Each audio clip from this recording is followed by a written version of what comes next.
মায়ের এক ফোঁটা দুধের ঋণ শোধ হবে না কোনো দিন। এক ফোঁটা দুধের ঋণ শোধ হবে না কোনো দিন। জন্ম জন্মান্তরে করিলে গো সাধনা, দয়াবতী দরদিনী মা,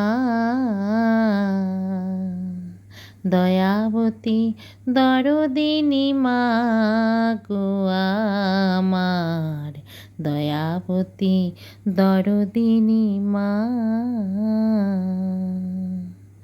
বন্ধুরা, আজ আপনাদের কাছে নিয়ে এসেছি একটি অনেক টেস্টি রেসিপি। আর এই রেসিপিটা যারা যারা খেয়েছেন তারা প্রত্যেকে তো জানেন এটা কীরকমই সুস্বাদু রেসিপি। মাছ মাংস সব সরিয়ে রেখে এই এক রেসিপি দিয়েই খাওয়া হয়ে যায়। এমনকি ভাত রুটি পরোটা যার সঙ্গেই খান তার সঙ্গেই কিন্তু তার একদম খুব সুন্দর একটা তার মেলবন্ধন, তাই নয় কি বন্ধুরা? দেখে তো নিশ্চয়ই সবাই আজ করতে পেরেছেন আমি আজ কী রান্না করছি। আমি আজ পনির আর পাঁপড় একসাথে আমি দুর্দান্ত একটি টেস্টি রেসিপি রান্না করছি। সবাই প্রথম থেকে শেষ পর্যন্ত আমার সাথে দেখতে থাকুন আমি কি করে এই রেসিপিটা তৈরি করছি। আর এক এক জনের রান্নার ধরন এক এক রকম হয়, তাই নয় কি বন্ধুরা?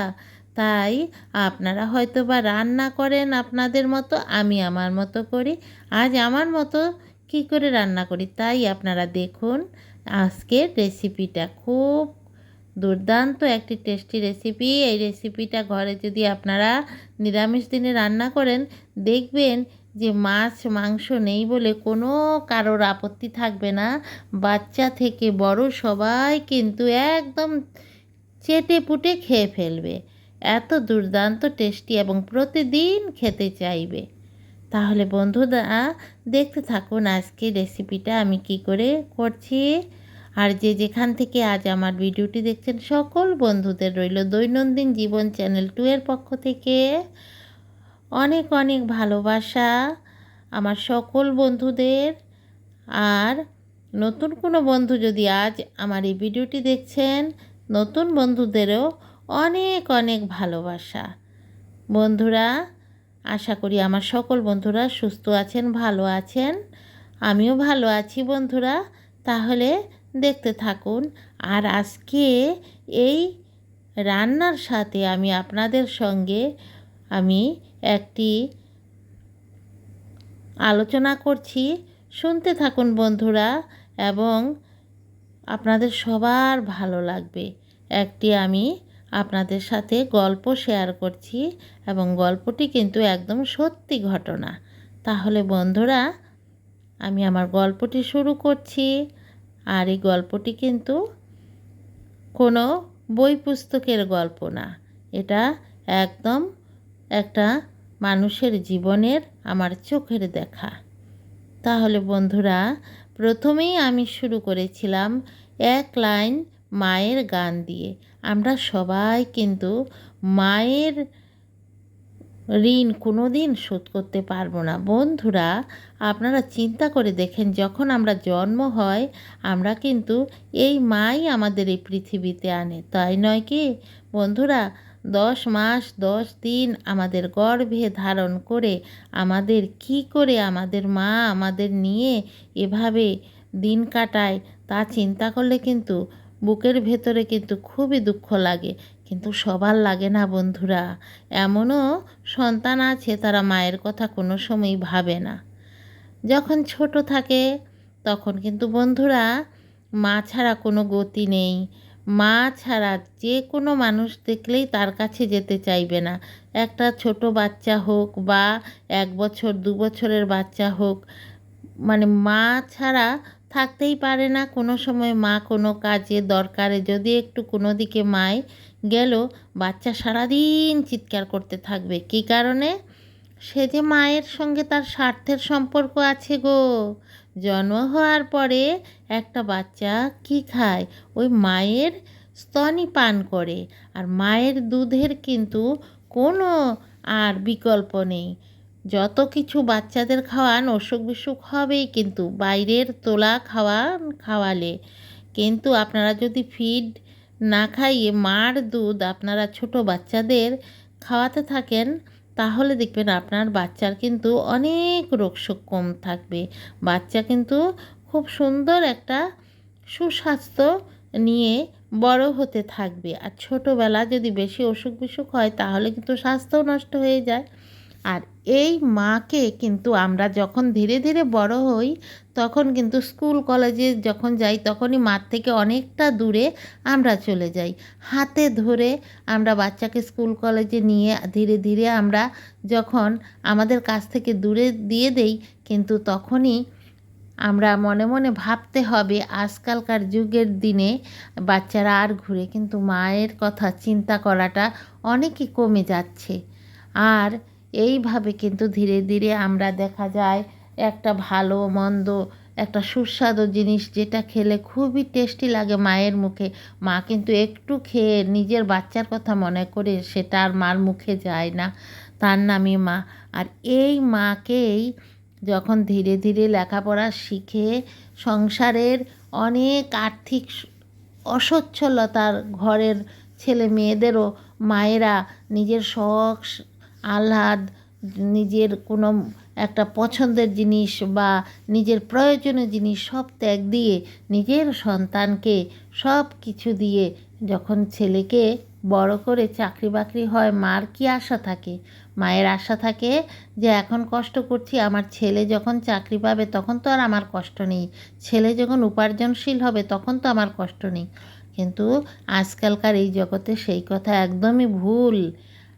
একজন মাকে আমি দেখেছি, যেই মা একদম ছোট থাকতে জন্মের আগেই তার বাবা মারা গেছে, সেই বাচ্চাকে মা ধীরে ধীরে ধীরে ধীরে কত কষ্ট করে বাচ্চা ভূমিষ্ঠ হওয়ার পর মা এখানে সেখানে চাকরি বাকরি করে করে তার বাচ্চাকে যখন বড় করলো, বড় হওয়ার পর সেই বাচ্চা যখন নিজে ধীরে ধীরে উপার্জনশীল হচ্ছে, তখন কিন্তু সে সারা দিনে কিন্তু মায়ের কথা আর মনেই পড়ে না।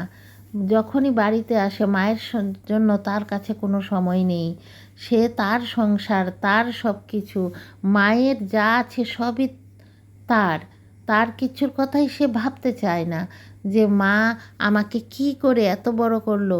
এই করে সেই মাকে সব কিছু মানে মায়ের কথা ভুলে নিজের সব কিছুই নিজে করছে। কিন্তু সেই মা কিন্তু একদিনও তার সন্তানকে কিন্তু অভিশাপ দেয় না। কেন দেয় না? মায়ের অভিশাপ লাগেও না। মা এমনই এক জিনিস যে যখন বিয়ে হয় তখন যদি বাচ্চা কাচ্চা না হয়, তখন শ্বশুরবাড়িতে এই বাচ্চার জন্য মার অনেক দুঃখ কষ্ট করতে হয়। একটা সন্তানের জন্য একটা মেয়ের জীবন নষ্ট হয়ে যায়। আর এই মা যতদিনে সে মাতৃত্বের স্বাদ না পায়, সংসারে তার কোনো স্থান থাকে না। দেখা যায় তার হাজব্যান্ড আবার ম্যারেজ করে এক বাচ্চার জন্য, সেই সংসার ছাড়তে বাধ্য হয়। কিন্তু আবার দেখা যায়, আমি নিজের চোখে দেখলাম যে একজন মা তার ছেলে যখন বড় হয়ে গেল, বড় হওয়ার পর সেই ছেলে মাকে আর কোনো সুখের কথা, মার কোনো পছন্দ, কোনো মায়ের যে শখ আহ্লাদ প্রয়োজন ঔষধ, বা মা চলতে পারে না, বা মাকে একটু হাসি খুশি রাখতে হবে, এই সমস্ত কিচ্ছুই কিন্তু তখন মনে থাকে না। তখন মনে থাকে না। মার কোনো কিচ্ছুর কথা ভাবলেও বলে, আর তোমার তো গেছে, এখন আর তুমি কি করবে? আমি শুনেছি এমন একজন মা আমার পাশেই ছিলেন, সেই মা আমি চোখে দেখেছি। এত দুঃখ। আর এমন একদিন আবার আসে যে এই মাই, ঝড় হোক বাদলা হোক, দেশের কোনো অশান্তি হোক বা যে কোনো প্রাকৃতিক বিপর্যয় হোক, সেই মাই কিন্তু সন্তানের জন্য সব সময় ভাবতে থাকে।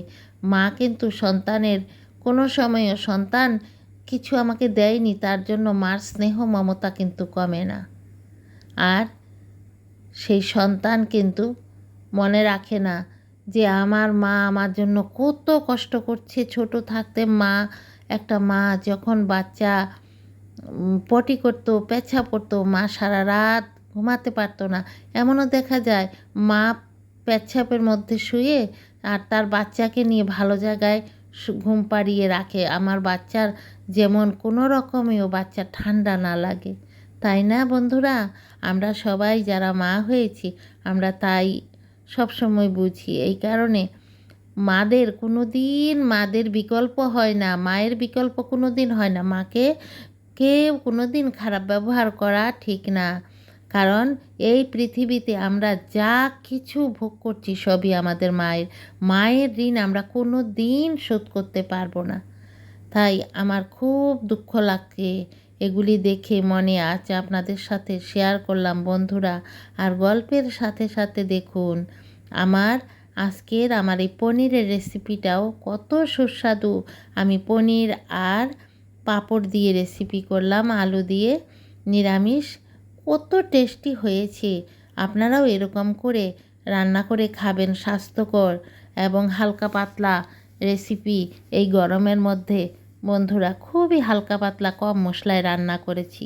তাহলে বন্ধুরা, সবাই আমার সাথে যারা আমার শেষ পর্যন্ত আছেন সবাইকে অনেক অনেক ভালোবাসা।